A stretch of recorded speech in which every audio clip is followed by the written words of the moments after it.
লালমনিরহাটের বুড়িমারি স্টেশন থেকে Burimari express train চালুর দাবিতে রেলপথ ও সড়ক অবরোধ করে বিক্ষোভ চলছে।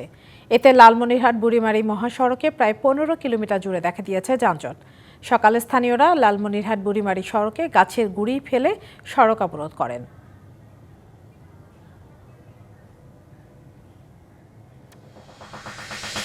সুনামগঞ্জের সীমান্ত এলাকা থেকে বিপুল পরিমাণে ভারতীয় বিড়ি ও শাড়ি জব্দ করেছে বিজিবি।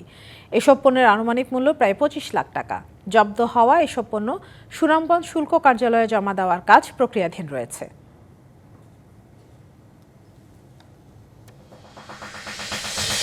সুন্দরবনের কাছে মুচির দোয়ানি এলাকা থেকে অস্ত্র ও গোলাবারুদ সহ ডাকাত আনারুল বাহিনীর সদস্য মোহাম্মদ বিল্লাল হোসেনকে আটক করা হয়েছে।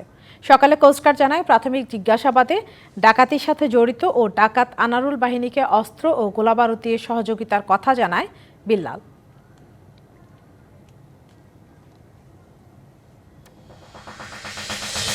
দেশের করদাতাদের কর দেয়ায় উৎসাহিত করা এবং কর জাল সম্প্রসারণের লক্ষ্যে সাভারে অনুষ্ঠিত হয়েছে স্পটে কর নির্ধারণ ও রিটার্ন দাখিল কার্যক্রম 2025। সকালে ঢাকার কর অঞ্চল 12 এর উদ্যোগে সাভার উপজেলার সিটি সেন্টারে দিনব্যাপী এই কার্যক্রম পরিচালিত হয়। কানাডায় সাধারণ নির্বাচনের ভোট গ্রহণ আজ। স্থানীয় সময় সোমবার সকাল থেকে শুরু হবে ভোট গ্রহণ। নির্বাচনে প্রধান দুই প্রতিদ্বন্দ্বী দেশটির বর্তমান প্রধানমন্ত্রী ও লিবারেল পার্টির নেতা মার্ক কার্নি এবং বিরোধী দল কনজারভেটিভ পার্টির নেতা পিয়ের পোলিয়েভ।